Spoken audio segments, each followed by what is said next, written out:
The morning of July 16, 1945, dawned over the New Mexico desert with an eerie stillness.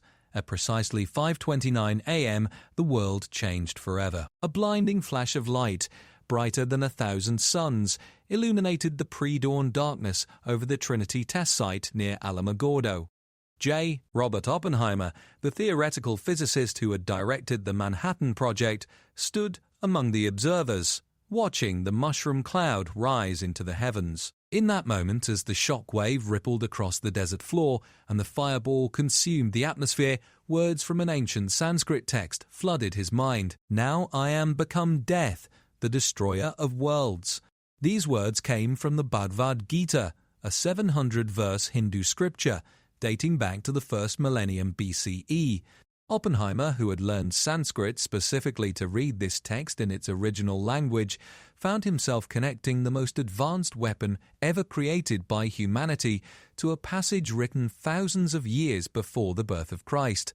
The physicist later elaborated on this moment in a 1965 NBC documentary, describing how Vishnu takes on his multi-armed form to persuade Prince Arjuna of his divine duty. But Oppenheimer's connection to ancient India ran deeper than a single quotation. He had studied the Bhagavad Gita extensively throughout his academic career, keeping a worn personal copy on the bookshelf by his desk and giving copies as gifts to friends. He once told colleagues that access to the Vedas represented the greatest privilege the 20th century could claim over all previous centuries. What made this connection so haunting was not merely the poetic resonance between ancient scripture and modern devastation. Within the very texts Oppenheimer studied lay descriptions of weapons that seemed to mirror the atomic bomb with uncanny precision. The Mahabharata, the epic poem of which the Bhagavad Gita forms a part, describes the Brahmastra, a weapon of such devastating power that its use was considered an absolute last resort. According to the ancient verses, when the Brahmastra was discharged, there was neither a counter-attack nor a defense that could stop it. The target would face complete annihilation. The Mahabharata, composed between 400 BCE and 200 CE, stands as the longest poem in human history. At roughly 100,000 verses, it dwarfs Homer's Iliad and Odyssey combined by a factor of 7. Within its pages unfolds the great Kurukshetra war, fought between two branches of a royal family, the Pandavas and the Kauravas. The war lasted 18 days and, according to the ancient text, resulted in the deaths of 1.66 billion warriors. The scale of destruction described in this ancient epic defies rational explanation for a conflict fought with conventional Bronze Age weapons. The Brahmastra, attributed to the creator god Brahma, appears throughout the Mahabharata and its companion epic, the Ramayana. Ancient descriptions state that it could be evoked only after severe concentration and meditation on its creator, and could be used only once per day to destroy an enemy who could not be defeated by any other means. What makes modern researchers pause is not the weapon's divine attribution, but its described effects. According to the texts, the Brahmastra causes severe environmental damage. The land upon which it falls becomes barren for many centuries. Both men and women became infertile in that region. Greenery vanishes, rainfall decreases, and the land develops cracks as in drought. People in that region become genetically affected and give birth to defective children for the next few generations. The weapon produced, according to one translation, an incandescent column of smoke and flame as bright as 10,000 suns that rose in all its splendor. After the blast, corpses were so burned as to be unrecognizable. Hair and nails fell out. Pottery broke without apparent cause. Birds turned white. All foodstuffs were infected. When the first atomic bombs fell on Hiroshima and Nagasaki in August 1945, witnesses described effects that parallel these ancient accounts with disturbing precision. The incandescent column of smoke, the brightness exceeding the sun, the radiation sickness causing hair loss and birth defects, the long-term environmental contamination rendering the land uninhabitable. The question that has haunted researchers for decades remains: how could authors writing thousands of years ago describe with such accuracy the effects of nuclear weapons? The Brahmastra was not the only weapon of mass destruction described in ancient Indian texts. The Brahmashirsha Astra, sometimes called Brahma's head missile, was said to be 4 times more powerful than the Brahmastra. According to the Mahabharata, when the Brahmashirsha Astra was invoked, it blazed up with terrible flames within a huge sphere of fire. Numerous peals of thunder were heard, thousands of meteors fell, and all living creatures became terrified with great dread. The entire sky seemed filled with noise and assumed a terrible aspect with flames of fire. At the conclusion of the Kurukshetra war, both Arjuna and Ashwatthama invoked the Brahmashirsha Astra against each other. The combined power of both weapons would have ended all life on earth. According to the text, the sage Vedavyasa intervened and asked them to withdraw their weapons. Arjuna possessed the knowledge to recall his weapon, but Ashwatthama did not. Unable to stop the weapon entirely, Ashwatthama redirected it to attack the unborn grandchild of Arjuna, Parikshit, who was still in his mother's womb. This concept of withdrawing or redirecting a launched weapon sounds remarkably similar to modern missile recall systems and targeting modifications. The Drona Parva, a section of the Mahabharata, contains passages that historian Kesari Mohan Ganguly described as sounding like an atomic blast, as experienced in Hiroshima and Nagasaki. The ancient text tells of combat, where explosions of final weapons decimate entire armies, causing deaths that number in the millions within days. During a lecture at Rochester University, a student reportedly asked Oppenheimer whether the bomb exploded at Alamogordo during the Manhattan Project was the first one to be detonated. According to accounts of this exchange, Oppenheimer gave a strangely qualified answer, well, yes, in modern times, of course. Some researchers suggest this response indicates Oppenheimer believed the ancient texts described real weapons from a forgotten era of human technological advancement. While nuclear weapons represent the most destructive technology described in ancient texts, they are far from the only advanced machinery depicted in ancient manuscripts. The Sanskrit word vimana, meaning having been measured out or traversing, first appeared in Vedic literature with meanings ranging from temple to palace to mythological flying machine. In several modern Indian languages, the word simply means aircraft, a linguistic echo suggesting these descriptions may have roots in actual observation. The Rig Veda, one of India's oldest sacred texts composed in Vedic Sanskrit, these early mentions include the Trichakra Ratha, described as a 3-wheeled aerial vehicle, the Vidyut Ratha, a vehicle operating on power, and the Vayu Ratha, a wind or gas-powered chariot. The ancient scholar Swami Dayananda Saraswati concluded that the Rigveda describes actual aircraft capable of remarkable feats, including going from one island to another in 3 days and nights, jumping into space speedily using fire and water, and containing 12 pillars, 1 wheel, 3 machines, 300 pivots, and 60 instruments. The Ramayana, the epic tale of Prince Rama, prominently features the Pushpaka Vimana, a flying palace belonging to the demon king Ravana. This aerial vehicle was described as having all necessary equipment, being impossible to conquer by gods or demons, radiating light and reverberating with a deep rumbling sound. Its beauty captivated the minds of all who beheld it.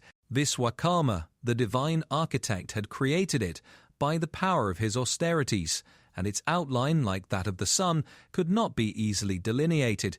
The Mahabharata contains its own descriptions of aerial vehicles. The epic mentions the genius Yavanas as creators of a finite-dimensioned Vimana, with 4 solid wheels owned by Asura Maya. The Bhagavad Gita describes Arjuna taking a trip in a Vimana into the heavens, where he saw thousands of airborne chariots and another massive Vimana that was 7 stories tall. In 1952, G.R. Jossia, former director of the International Academy of Sanskrit Research in Mysore, revealed the existence of a text called the Vaimanika Shastra, or Science of Aeronautics. This text was dictated between 1918 and 1923 by Pandit Subarya Shastri, who claimed the content was psychically transmitted to him by the ancient Hindu sage Bharadvaja. The text consists of 3,000 shlokas divided into 8 chapters, purporting to describe the construction and operation of various types of flying machines. The Vaimanika Shastra contains remarkably detailed technical specifications. It describes 31 parts of which flying machines consist, including what it calls a photographing mirror underneath. The text enumerates 16 kinds of metal needed to construct flying vehicles, though only 3 of these metals are known to modern science. Different classes of vimanas are described based on their range. Some were made to travel locally from place to place. Others were used for intercontinental travel. A third class was designed for interplanetary journeys. Perhaps most intriguing are the defensive and stealth capabilities described in these ancient texts. A system called Gudha instructed pilots to harness power from the 8th atmospheric layer above the Earth and attract dark solar rays to hide the flying machine from enemies. Another system called Drishya described using the collision between wind and electricity in the atmosphere to create a mirrored glow in front of the Vimana, producing what the text calls a Maya Vimana or camouflaged aircraft. The texts describe mirrors and lenses installed aboard Vimanas for both defensive and offensive purposes. A device called the Pendula mirror offered a visual shield preventing pilots from being blinded by evil rays. A weapon called a Marika was used to shoot enemy aircraft and was described in terms that some researchers compared to modern laser technology. In 1974, researchers at the Indian Institute of Science in Bangalore conducted a scientific study of the Vaimanika Shastra. Using aeronautical and mechanical engineering principles, they analyzed the aircraft described in the text. Their conclusions were sobering. The study noted that regarding the Rukma Vimana, one of the aircraft described, if the craft is taken to mean what the drawing and text say, it can be stated that the craft is a decided impossibility. The researchers found the designs to be poorly conceived and unaerodynamic by modern engineering standards. Yet the mystery persists. If the Vaimanika Shastra was entirely a 20th century creation channeled through meditation, why does it contain concepts that seem to anticipate stealth technology and atmospheric manipulation? Why do descriptions from genuinely ancient texts like the Ramayana and Mahabharata describe aerial vehicles with such consistent technical detail? A.V. Krishnamurti, professor of aeronautics at the Indian Institute of Science in Bangalore, stated that the ancient Indian Vedas and other texts refer to aeronautics, spaceships, flying machines, and even astronauts. His study of Sanskrit texts convinced him that ancient India knew the secret of building flying machines and that those machines were patterned after spaceships coming from other planets. On a spring day in 1901, Greek sponge divers working near the small Mediterranean island of Antikythera made an extraordinary discovery. Beneath the waves, at a depth of approximately 45 meters, lay the wreckage of an ancient Roman cargo ship that had sunk sometime in the 1st century BCE. Among the ship's contents, including bronze statues, pottery and jewelry, was a corroded lump of bronze that would eventually revolutionize our understanding of ancient technology. The object went largely unnoticed until 1902 when Spyridon Stais, a Greek politician visiting the National Archaeological Museum in Athens, spotted what appeared to be a gear wheel embedded within the corroded mass. His cousin Valerios Stais, the museum director, initiated the first study of the mysterious artifact. What emerged from decades of subsequent research was nothing less than the world's oldest known analog computer. The Antikythera mechanism, as it came to be known, was constructed around the end of the 2nd century BCE. Originally housed in a wooden case, approximately the size of a shoebox, the device contained at least 30 bronze gear wheels with teeth roughly a millimeter long, demonstrating a level of precision engineering that would not be seen again for over 1,000 years. The mechanism could predict astronomical positions and eclipses decades in advance, track the phases of the moon, calculate the cycles of the ancient Olympic Games, and display the motions of the sun, moon, and all 5 planets known in antiquity. What makes the Antikythera mechanism so extraordinary is not merely its complexity, but its isolation in the historical record.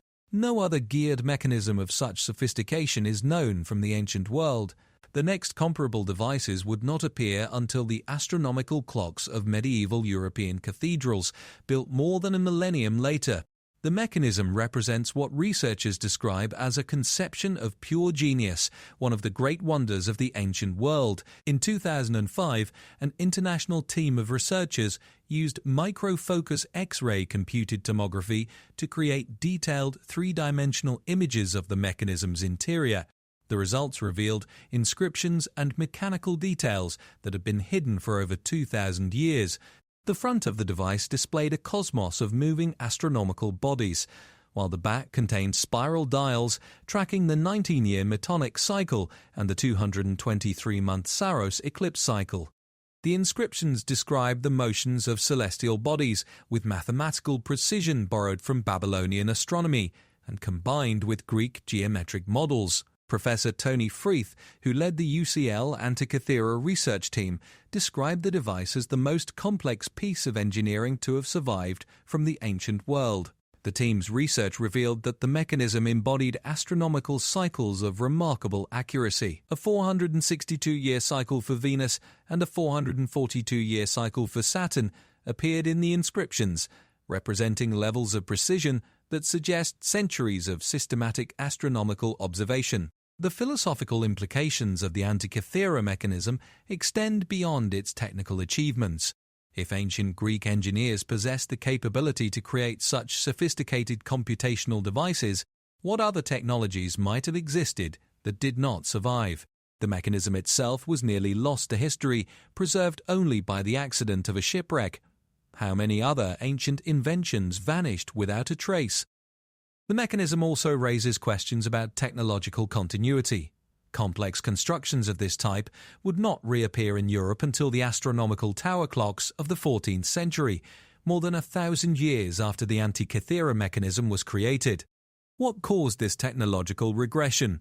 Why did the knowledge required to build such devices disappear from human civilization for over a millennium? In 1938, Wilhelm Koenig, an Austrian archaeologist serving as director of the laboratory at the National Museum of Iraq, made a discovery that would challenge conventional understanding of ancient electrical knowledge. In the museum's storage rooms, Koenig examined a small clay jar, approximately 14 centimeters high, that had been unearthed near the ancient city of Ctesiphon, which had served as capital of both the Parthian and Sasanian empires. The jar contained a copper cylinder created from a rolled copper sheet, and within the copper tube sat an iron rod, all sealed together with bitumen, an asphalt-like substance. Koenig recognized immediately that this arrangement resembled the components of a galvanic cell, the basic structure of an electric battery. The device came to be known as the Baghdad battery, though its true purpose remains debated to this day. Koenig's examination revealed that the copper cylinder was fairly pure copper, with traces of zinc, lead, and iron. The configuration suggested that if the jar were filled with an acidic liquid such as vinegar or wine, an electrochemical reaction would occur, generating a small electric current. Tests conducted on replica devices confirmed that such an arrangement could produce approximately 1.1 to 2.0 volts of electricity. Koenig had observed during his time in Baghdad that local silversmiths used a primitive form of electroplating with ceramic pots. He proposed that the Baghdad battery represented an ancient version of this technique, used to apply thin layers of gold onto silver objects. This theory gained support from the existence of ancient Mesopotamian artifacts featuring remarkably thin gold plating that seemed difficult to achieve through conventional gilding methods. The Baghdad battery was not an isolated find. Similar artifacts were discovered at the nearby sites of Seleucia and Ctesiphon, suggesting that these devices were part of a broader technological tradition. Bronze and iron needles found alongside some of these artifacts led researchers like Paul T., Kaiser of the University of Alberta, to speculate about medical applications, possibly an early form of electrotherapy for pain relief. Alternative explanations have been proposed. Some archaeologists suggest the jars served as containers for sacred scrolls, with the metal components providing a core around which papyrus could be wrapped. The similar artifacts found at Seleucia were discovered in proximity to magical incantation bowls, suggesting a possible ritual rather than technological purpose. The iron nails, according to this interpretation, were used symbolically to nail fast the contents of protective spells. The television program Mythbusters tested replicas of the Baghdad battery in 2005, connecting multiple jars in series and successfully demonstrating minor electroplating and electrostimulation capabilities. While the voltage produced was too low for practical industrial applications, the experiment confirmed that the devices could function as primitive batteries. The controversy surrounding the Baghdad battery illustrates a broader challenge in interpreting ancient artifacts. Without written records describing their intended use, researchers must rely on inference and comparison with known technologies. The Baghdad battery could represent evidence of forgotten electrical knowledge, or it could be an object whose true purpose we have simply misidentified through the lens of modern technological assumptions. What remains certain is that the device predates by nearly 2 millennia the invention credited to Alessandro Volta in 1800. If the Baghdad battery was indeed used for electroplating or any form of electrical application, it would suggest that ancient Mesopotamian craftsmen possessed knowledge that would not be independently rediscovered for almost 2,000 years. In the 1st century CE, in the great intellectual centre of Alexandria, a Greek engineer named Heron created what many consider the world's first steam engine. Known as Heron of Alexandria, or sometimes simply Mechanikos, meaning machine man, Heron produced an astonishing array of inventions that anticipated technologies that would not become practical until the Industrial Revolution. Heron taught at the Mouseion of Alexandria, the ancient research institution associated with the famous Library of Alexandria. His surviving writings, including treatises on mechanics, pneumatics and automata, reveal a mind dedicated to practical engineering rather than abstract philosophy. Where earlier Greek thinkers focused on mathematical theory, Heron was interested in devices that actually worked. His most famous invention was the aeolipile, also known as Hero's engine. The device consisted of a hollow sphere mounted so that it could rotate on a pair of hollow tubes connected to a boiler containing water. As the water heated and produced steam, the steam travelled through the tubes into the sphere and escaped through 2 bent nozzles projecting from the sphere's equator. The escaping steam produced thrust, causing the sphere to spin rapidly around its axis. The aeolipile operated on the principle of reactive force, the same principle that powers modern rockets and jet engines. When steam escaped from the nozzles, it created a reaction in the opposite direction, producing torque that rotated the sphere. Heron described the construction process in his treatise Pneumatica. Place a cauldron over a fire and a ball shall revolve on a pivot. Modern analysis suggests the aeolipile could achieve rotation speeds exceeding 1,000 revolutions per minute.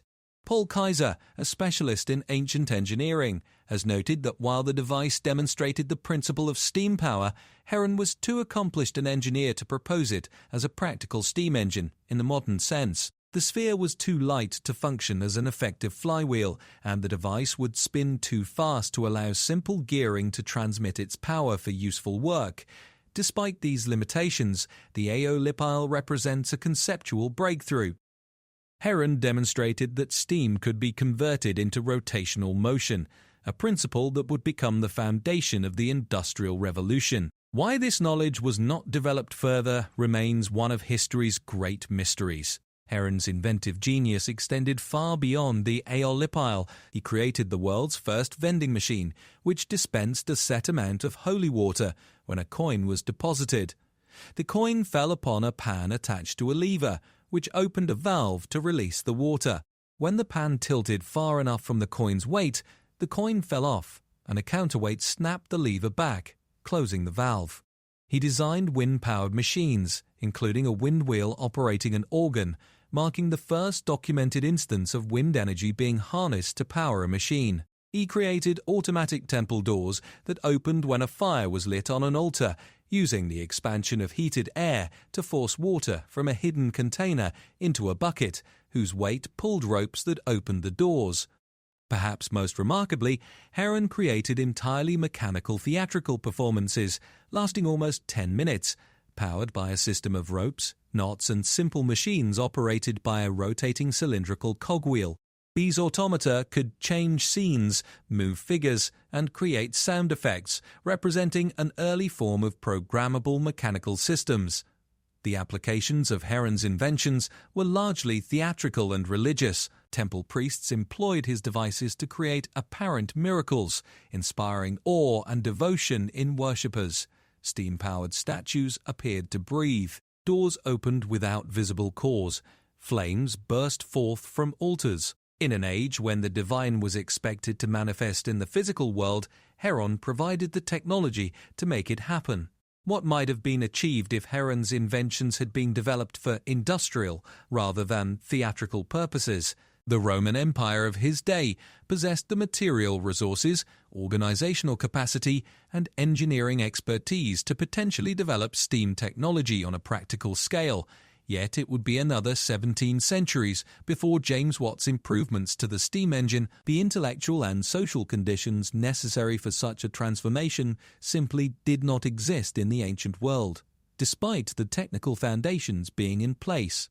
In the 6th century BCE, on the banks of the river Chebar in Babylon, a Hebrew priest named Ezekiel experienced a vision that has puzzled and fascinated readers for over 2.5 millennia. The opening chapter of the book of Ezekiel describes in vivid detail what the prophet witnessed when the heavens opened before him. A great windstorm came out of the north, accompanied by an immense cloud with flashing lightning and surrounded by brilliant light. Within the cloud, something gleamed like burnished bronze. From its center emerged the likeness of 4 living creatures, each with 4 faces and 4 wings, their legs straight and their feet like those of a calf's foot, gleaming like burnished bronze. What has captured modern attention, however, is Ezekiel's description of the wheels accompanying these creatures. As he looked at the living creatures, he saw a wheel on the ground beside each creature. The wheels sparkled like topaz and appeared to be made like a wheel intersecting a wheel. As they moved, they could go in any of the 4 directions, without turning. Their rims were high and awesome, and all 4 rims were full of eyes all around. Spread above the heads of the living creatures was what looked like a vault, sparkling like crystal. Above the vault was what looked like a throne of lapis lazuli, and high above on the throne was a figure like that of a man. From what appeared to be his waist up, he looked like glowing metal, as if full of fire, and from there down he looked like fire, with brilliant light surrounding him.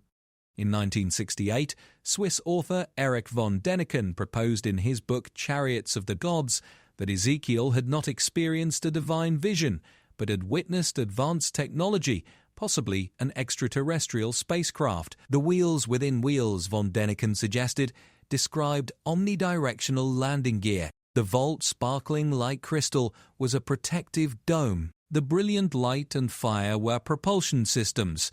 This interpretation caught the attention of Joseph F. Blumrich, a NASA engineer who was chief of the systems layout branch at the Marshall Space Flight Center. Blumrich set out to debunk von Däniken's theory using his professional engineering expertise. Instead, his analysis convinced him that Ezekiel had indeed described a structured mechanical vehicle capable of flight.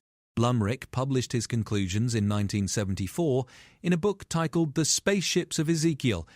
Using his background in aerospace engineering, he created detailed drawings of what Ezekiel might have seen, calculating specifications for propulsion systems, landing struts, and command modules. He even patented an omnidirectional wheel design based on his interpretation of the biblical text. Critics have pointed out significant problems with Blumrich's analysis. Biblical scholar Ronald Story noted that Blumrich modified his biblical quotations to better fit his spaceship interpretation. The original Hebrew text describes the feet of the creatures as being like the foot of a calf, not round as Blumrich's landing gear design requires. The word translated as vision in most versions appears in Blumrich's work as vehicular structure. Traditional interpretation understands Ezekiel's vision through the lens of ancient Near Eastern throne imagery. The 4 creatures correspond to cherubim, supernatural beings associated with divine throne rooms, throughout ancient art and literature. The wheels represent the mobility of God's throne chariot, a common concept in both Israelite and broader ancient Near Eastern theology. The four faces, representing a human, lion, ox, and eagle, symbolize God's sovereignty over all creation. Ancient artwork from throughout the Near East depicts divine thrones supported by supernatural creatures and wheels. Jewish tradition interpreted the four faces as representing humanity, the king of wild beasts, the chief of domestic animals, and the greatest of birds, all stationed below the chariot of the Holy One. Yet the question persists, why did Ezekiel describe his vision in such mechanical terms? He speaks of structures and appearances, of brightness and fire, of movement and sound. His account reads less like mystical poetry and more like an attempt to describe physical phenomena in the limited vocabulary available to a 6th century BCE priest. High on a ceiling beam in the temple of Seti I at Abydos, Egypt, a series of hieroglyphic carvings has sparked decades of controversy. To modernize, the carved images appear to depict a helicopter, a submarine, and perhaps a jet aircraft or spacecraft. These carvings, sometimes called the helicopter hieroglyphs, have become one of the most debated examples of apparent anachronistic technology in ancient art. The Temple of Seti I, built during the 19th dynasty of Egypt around 1290–279 BCE, is one of the most beautifully decorated temples in all of Egypt. Seti I was a great military leader, and his temple at Abydos, dedicated to the god Osiris, features elaborate reliefs documenting his reign and accomplishments. The temple is perhaps best known for the Abydos King List, a chronological list of 76 Egyptian pharaohs inscribed on a wall of a corridor. The controversial carvings appear on a lintel in the temple's hypostyle hall. When viewed without context, the shapes seem unmistakably modern. One figure resembles a helicopter with a rotor blade and tail boom. Another looks like a submarine with a conning tower. A third appears to be some form of aircraft or spacecraft. Egyptologists have a straightforward explanation for these images. The carvings are a palimpsest, a surface that has been written on more than once. During the reign of Seti I, the lintel was carved with hieroglyphs spelling out his royal titles, including the phrase, "He who repulses the 9 enemies of Egypt," when Seti I's son Ramesses II succeeded to the throne. He had his father's inscriptions modified, plastering over the original carvings and recarving his own royal titles. Over the following millennia, the plaster filling eroded away, revealing portions of both the original and subsequent inscriptions superimposed upon each other. Where Seti I's hieroglyphs for bow overlapped with Ramesses II's hieroglyphs for arms, the combined image accidentally created what appears to be a helicopter shape. Digital imaging analysis has confirmed this explanation, showing precisely how the overlapping inscriptions combined to create the seemingly anomalous images. The helicopter consists of portions of the Egyptian signs for bow from Seti I's inscription and arm from Ramesses II's inscription, with missing plaster revealing fragments of both. Yet some researchers remain unconvinced. If the Abydos images are purely accidental, they argue, why do they appear so precisely formed? Why do similar images allegedly appear at the temple of Ammon-Ra in Karnak? The counter-argument is that pareidolia, the human tendency to perceive familiar patterns in random stimuli, causes observers to see what they expect or hope to find. The Abydos helicopter hieroglyphs represent a broader phenomenon in the study of ancient technology claims. Human perception is primed to recognize patterns, especially patterns that fit existing expectations. Once someone suggests that an ambiguous image resembles a helicopter, subsequent viewers tend to see the helicopter rather than the original intended content. Deep within the crypts, beneath the Temple of Hathor at Dendera, Egypt, another set of controversial carvings has generated decades of speculation. On the limestone walls of these underground chambers, reliefs depict what appear to be large bulb-shaped objects with snake-like filaments inside, supported by what could be interpreted as electrical cables and pillars resembling modern insulators. The Temple of Hathor at Dendera was constructed primarily during the Ptolemaic and Roman periods, with the controversial reliefs dating to approximately the 1st century BCE. The crypts containing these images were considered sacred spaces, analogous to the Egyptian underworld, and housed precious cult statues of the gods. Proponents of ancient technology theories suggest the Dendera reliefs depict electric light bulbs, explaining how Egyptian craftsmen might have illuminated dark tomb interiors without the soot deposits that would be expected from oil lamps or torches. Austrian authors Peter Krasser and Rainer Habeck brought this hypothesis to wide attention in their book Das Licht der Pharaonen, The Light of the Pharaohs. Gahn constructed a working model based on the Dendera reliefs, demonstrating that a similar configuration could produce a visible discharge when evacuated and energized. At certain pressures, he noted, a snake-like light filament meanders from one metal part to the other, closely resembling what appears in the ancient carvings. Mainstream Egyptologists interpret the reliefs entirely differently. The accompanying hieroglyphic inscriptions describe the images in terms consistent with Egyptian creation mythology. The bulb represents the womb of the sky goddess Nut, or the primordial waters from which creation emerged. The snake is Har-Somptus, a form of the god Horus, emerging from a lotus flower. The cable represents either the lotus stem or the connection between the earthly and divine realms. The supporting pillar is the Djed, a symbol of stability associated with the god Osiris. The inscriptions beside the reliefs have been translated by scholars including Sylvie Corville, who worked extensively on the Dendera texts. One inscription reads, "Words spoken by Har-Somptus, the great god, who dwells in Dendera, the living bar in the lotus flower of the day barge, whose perfection is raised up by the two arms of the Djed pillar." Nothing in the accompanying text suggests electrical technology. Archaeologist Kenneth Feder has argued that if ancient Egyptians possessed electric lighting technology, some physical evidence should exist, such as glass fragments from bulbs, metal components from sockets, or copper wire from conductors. No such evidence has been found at Dendera or anywhere else in Egypt.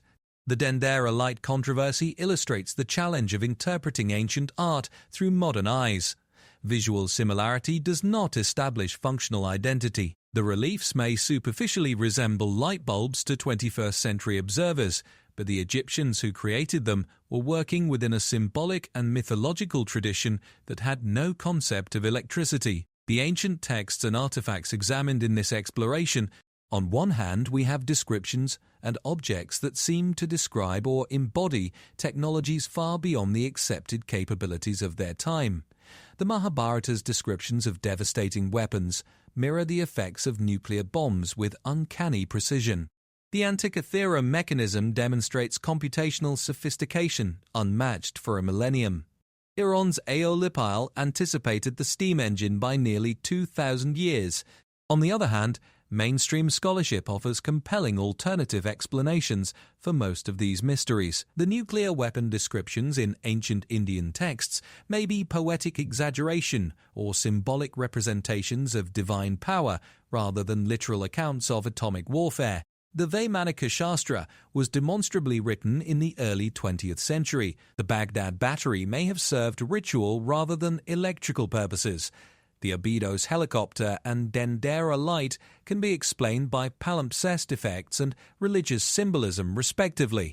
What we cannot deny is that ancient civilizations possessed levels of technical sophistication that have repeatedly surprised modern researchers. The Antikythera mechanism proves beyond doubt that ancient Greek engineers could create complex computational devices far exceeding what historians previously believed possible. Heron's inventions demonstrate practical applications of principles that would not be exploited industrially for centuries. The precision of ancient construction techniques, from the Great Pyramid to Roman concrete, continues to astonish engineers. Robert Oppenheimer, standing in the New Mexico desert in 1945, connected the most destructive weapon ever created by human hands to a text written thousands of years earlier. Whether his connection was poetic or prophetic, it reminds us that human fascination with power and destruction is nothing new.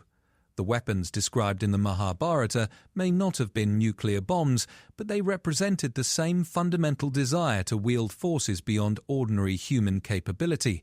Perhaps the most important lesson from these ancient mysteries is not about technology at all, but about the human mind. Across cultures and centuries, people have dreamed of flight, of harnessing lightning, of weapons that could destroy armies with a single blow. Sometimes these dreams found their way into mythology and scripture. Sometimes they resulted in actual inventions, many of which were lost and later reinvented. And sometimes, as Oppenheimer discovered to his horror, dreams that had seemed merely mythological proved all too achievable. The ancient texts that describe modern technology may not provide evidence of forgotten civilizations or visiting extraterrestrials, but they do provide evidence of something equally remarkable: the continuity of human imagination across the ages and our persistent drive to push beyond the boundaries of what seems possible. Whether in Sanskrit verses or Greek engineering diagrams, in Egyptian temple carvings or Hebrew prophetic visions, we see reflected our own restless creativity and our endless fascination with the powers that shape our world. Almost certainly they did not. The question is what these ancient dreams and achievements tell us about ourselves, and what forgotten wisdom might still be waiting to be rediscovered in texts and artifacts we have not yet learned to properly read. As Oppenheimer once remarked to his students while discussing ancient Greek literature, "I have read the Greeks. I find the Hindus deeper." In the depths of those ancient texts lie mysteries that continue to challenge our understanding, reminding us that the past is never as simple as we imagine, and the future may hold surprises that our ancestors somehow anticipated long ago.